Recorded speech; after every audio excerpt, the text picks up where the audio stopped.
Reserve bank of India ने सभी प्रकार के लोन, चाहे एजुकेशन लोन हो, पर्सनल लोन हो, व्हीकल लोन हो या लोन प्रोवाइडर एप्लीकेशन के द्वारा कोई भी दिया गया लोन हो, उनके ऊपर 31 अगस्त 2020 तक मोरेटोरियम प्रोवाइड कर रखा है। यानी 31 अगस्त 2020 तक आपको लोन ईएमआई भरने की जरूरत नहीं है।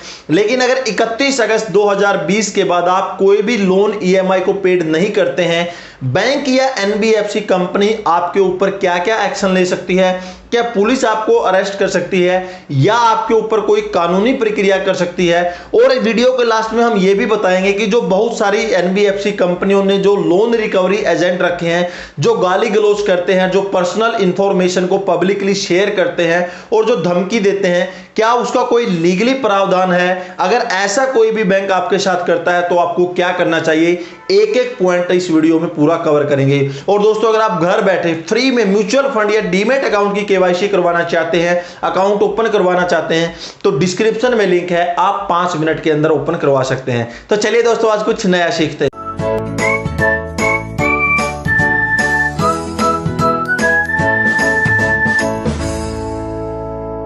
31 अगस्त 2020 या मोरेटोरियम फिनिश होने के बाद यदि आप अपने लोन, ईएमआई या क्रेडिट कार्ड का बिल पेड नहीं करते हो तो बैंक इसकी रिपोर्ट डायरेक्टली सिविल डिपार्टमेंट को करता है और सिविल डिपार्टमेंट आपके सिविल स्कोर को नीचे ला के रख देता है। साथ में बैंक इसके ऊपर पेनल्टी और चार्ज भी लगाता है। और अगर सेम नेक्स्ट मंथ भी आप उसका जो बिल है या क्रेडिट कार्ड या ईएमआई पेड नहीं करते हैं तो बैंक दोबारा इसकी रिपोर्ट सिविल डिपार्टमेंट को करता है और सिविल स्कोर आपका बहुत जल्दी इंपैक्ट होता है और साथ में उसके ऊपर आपके पेनल्टी और चार्जेस भी पेड करने पड़ते हैं। अगर कंटिन्यू आप 90 दिन तक किसी भी लोन ईएमआई को पेड नहीं करते हैं तो आपका लोन माना जाता है एनपीए में, यानी नॉन परफॉर्मिंग एसेट में, और आपके सिविल स्कोर पर बहुत ही ज्यादा इंपैक्ट पड़ता है। और जब तक आप ये लोन कवर नहीं करेंगे या रीपे नहीं करेंगे तब तक आपको फ्यूचर में कोई भी बैंक या एनबीएफसी कंपनी लोन नहीं देगी।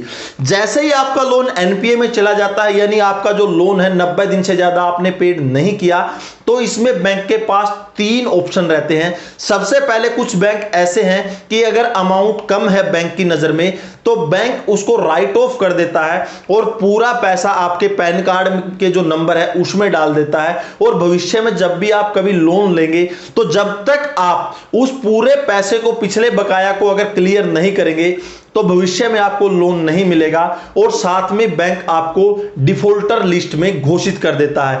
नेक्स्ट ऑप्शन होता है बैंक के पास, अगर बैंक को लगता है कि ये अमाउंट ज्यादा है तो बैंक एक आर्बिट्रेशन है जो प्रोसीजर अडॉप्ट करता है, यानी एक ऐसा बंदा नियुक्त किया जाता है बैंक की तरफ से। जब आप लोन लेते हैं, लोन लेते वक्त ही बैंक के फॉर्म के जो टर्म एंड कंडीशन है उसके अंदर आर्बिट्रेशन का प्रोसेस लिखा रहता है कि अगर आप लोन पेड नहीं करेंगे तो भविष्य में आपके ऊपर है जो आर्बिट्रेशन के तहत लोन रिकवरी की जा सकती है।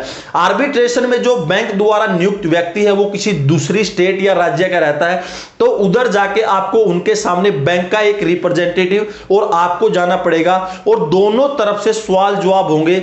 और जो वो आर्बिट्रेशन नियुक्त किया हुआ है वही पूरा अपना रिपोर्ट देगा कि बैंक का जो लोन है आपको कैसे भरना है, कैसे पूरा पेड करना है, बैंक इस लोन की रिकवरी कैसे करेगा। बैंक ने जो व्यक्ति आर्बिट्रेशन प्रोसेस के लिए नियुक्त किया है, अगर वो चाहे तो एक लेटर आपके डिपार्टमेंट को भी लिख सकता है जहां पर आप नौकरी कर रहे हैं, उनको डायरेक्टली लेटर लिख सकता है कि इस बंदे ने ऐसे ऐसे इतने रुपए का लोन ले रखा है और अभी तक पेड नहीं किया, इसकी जितनी भी सैलरी है 50% इसको हैंड ओवर कर दी जाए और 50% सैलरी है वो बैंक को डिपॉजिट कर दी जाए। यानी अगर आर्बिट्रेशन नियुक्त व्यक्ति चाहे, जो बैंक रिप्रेजेंटेटिव है, वो आपकी सैलरी को भी डायरेक्ट बैंक में डाइवर्ट करवा सकता है एज बाय रूल, उसी के हिसाब से आपकी लोन की रिकवरी होगी। यदि बैंक आर्बिट्रेशन प्रोसेस को नहीं अपनाता है तो बैंक के पास यह ऑप्शन भी रहता है कि जैसे ही लोन आपका 90 दिन से ज्यादा अनपेड हो गया, यानी लोन आपका एनपीए में चला गया, तो उस लोन को वो हैंडओवर कर सकता है थर्ड पार्टी को, जैसे कि जो लोन रिकवरी एजेंट रहते हैं उनको भी आपका लोन ट्रांसफर कर सकता है। यदि बैंक ये दोनों ऑप्शन अडॉप्ट नहीं करता है तो बैंक के पास तीसरा ऑप्शन रहता है कि जैसे ही आपका लोन अमाउंट एनपीए में चला जाता है तो बैंक आपको एक लीगल नोटिस सर्व करता है जिसमें लिखा जाता है कि आपके ऊपर इतना अमाउंट है, इसको 60 दिनों के अंदर पेड कर दीजिए, नहीं तो बैंक आपके खिलाफ लीगल नोटिस ले सकता है। अगर 60 दिनों के अंदर आप ये पूरा अमाउंट पेड नहीं करते हैं तो फिर जो बैंक है आपके ऊपर सीआरपीसी की धारा 420 यानी फ्रॉड के तहत और निगोशिएबल इंस्ट्रूमेंट एक्ट 138 के तहत आपके खिलाफ कानूनी कार्रवाई कर सकता है, यानी आपके ऊपर क्रिमिनल केस भी कर सकता है और आपके ऊपर सिविल केस भी कर सकता है और आपको कोर्ट में ले जा सकता है। जैसे ही बैंक आपको कोर्ट में लेके जाएगा तब कोर्ट डिसाइड करेगा कि आपको अमाउंट कितना देना है, कैसे देना है, क्यों देना है और कब देना है। ये पूरा कोर्ट प्रोसीजर अडॉप्ट करेगा। कोर्ट ही बैंक को डायरेक्शन देगा कि आपको पैसे ऐसे रिकवर करने हैं और यदि इसके बावजूद भी आप पैसे पेड नहीं करते हैं तो आपको 2 साल तक की सजा और जितना अमाउंट आपका लोन है उससे डबल का आपको जुर्माना हो सकता है।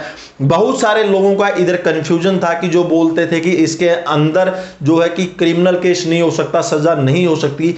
बैंक के पास पूर्णतः अधिकार है कि वो क्रिमिनल केस के अंदर आपके ऊपर केस कर सकता है और कोर्ट आपको 420 के तहत आपको जेल भेज सकती है। तो प्लीज इस कंफ्यूजन को आप लोग दूर कर लीजिए। किसी ने भी एनबीएफसी कंपनियां लोन प्रोवाइडर एप्लीकेशन से अगर लोन लिया है तो उनको अगर लोन समय पर पेड नहीं करते तो उनको धमकियां मिलती हैं। जो गुंडे बदमाश है उनको फोन करके धमकियां देते हैं कि लोन पेड कर दीजिए या उनके जो पर्सनल इंफॉर्मेशन है वो पब्लिक में शेयर करते हैं। तो बहुत सारे लोगों के कमेंट आ रहे थे कि क्या ये कोई लीगली इसका बैकग्राउंड है।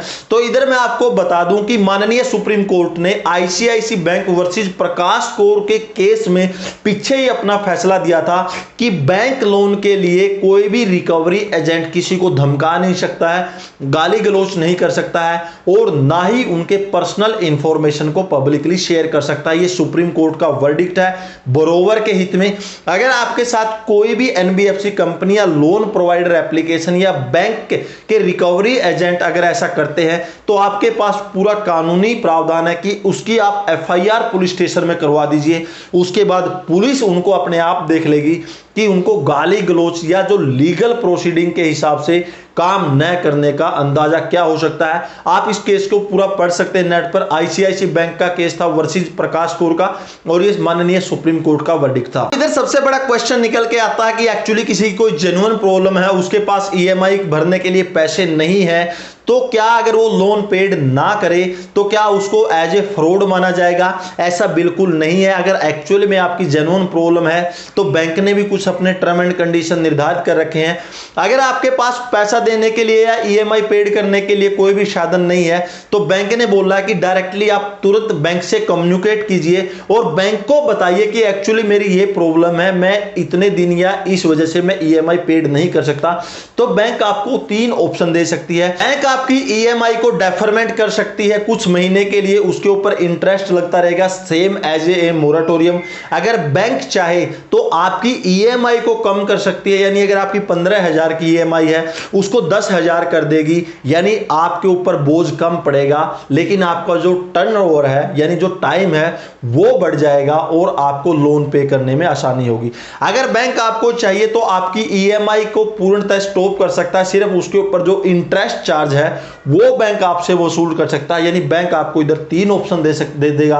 तो आप कंफ्यूज मत होइए। अगर आपके पास ऐसी कोई प्रॉब्लम आती है कि आप बैंक का लोन पेड नहीं कर पा रहे हैं तो तुरंत आप बैंक को कम्युनिकेट कीजिए, किसी दूसरे के उसमें बहकावे में मत आइए कि बैंक कुछ नहीं कर सकता है, क्या उखाड़ लेगा, नीरव मोदी लेके भाग गया, फलाना लेके भाग गया, इस तरह की बातों में मत आइए क्योंकि वो बहुत बड़े बाज थे, वो बहुत बड़ी मछलियां थी जो निकल गई। हम छोटी छोटी दोस्तों मछलियां हैं और बैंक और जो कोर्ट है हमको बहुत ही जल्दी परास्त कर देगा, बहुत ही जल्दी जकड़ लेगा। तो इस तरह के काम मत कीजिएगा, बैंक से कम्युनिकेट कीजिए, आपकी प्रॉब्लम सोल्व होगी। दोस्तों अगर आपको ये वीडियो कैसी लगी, अगर अच्छी लगी तो लाइक कीजिएगा। वीडियो के बारे में कोई कमेंट है तो कमेंट सेक्शन में कमेंट कीजिएगा और इसी तरह से नॉलेजेबल टॉपिक पर वीडियो पाने के लिए चैनल सब्सक्राइब कीजिए। तो दोस्तों अगले वीडियो के लिए तब तक जय हिंद, वंदे मातरम।